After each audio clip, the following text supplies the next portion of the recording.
Welcome, everyone, to another deep dive. Mhm. Today, we're getting into something really central if you're tracking big companies, how they handle the financial side of major acquisitions.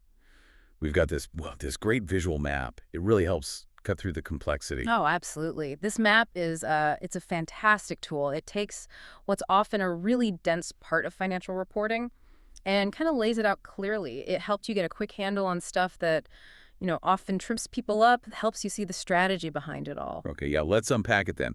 So the map shows things branching off right away into two main areas of adjustments. On one side, there's adjustments to separate financial statements, things like uniform accounting policies.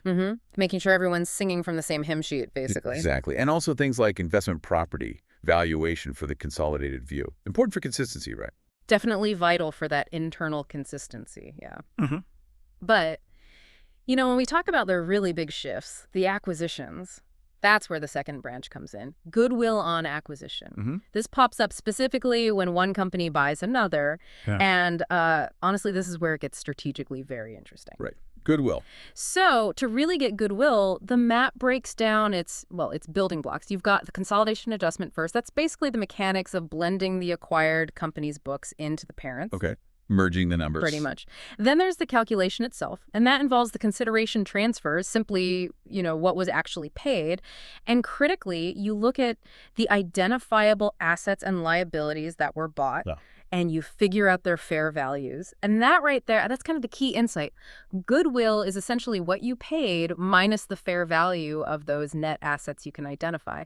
But it's more than just a number, right? It reflects management's bet on the future synergies, market position, stuff you can't easily list on a balance sheet. It's a big strategic calculation. That makes sense. It's like valuing the intangible potential.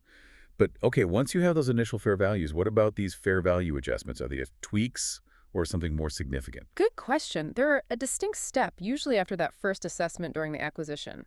It's often about refining those initial numbers. Maybe more information comes to light. The map even gives examples of how these values might get fine-tuned.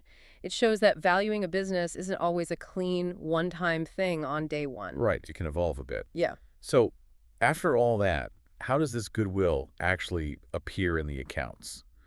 What does it look like practically on the balance sheet? Does it tell us more? Well, that brings us to accounting for goodwill.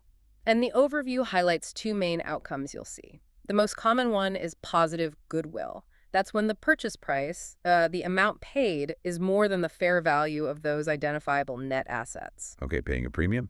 Exactly. Like buying that popular local coffee shop, you pay for the machines, sure, but a lot of the price is for the brand, the loyal customers, the location, that extra bit, that's essentially your goodwill. Got it.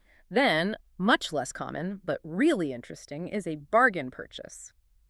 This happens when the price paid is actually less than the fair value of the net assets acquired. Wait, so they got it for less than it was worth on paper? Sort of, yeah. It could mean the acquirer got a really good deal, maybe the company was struggling, or they just negotiated incredibly well. It can be an immediate value boost for the buyer. Interesting. And one more thing mentioned is provisional accounting. This is like a temporary placeholder.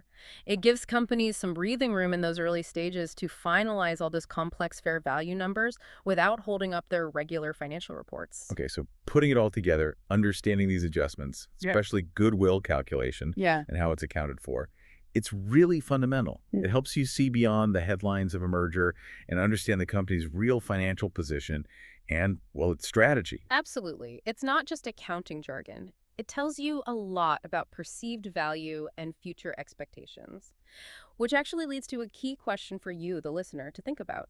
Why is truly understanding the difference between positive goodwill and a bargain purchase so important when you're analyzing a company's financials? What does each scenario really signal about the acquisition strategy, the value seen in the deal, and maybe even what you might expect for future performance? Something to chew on.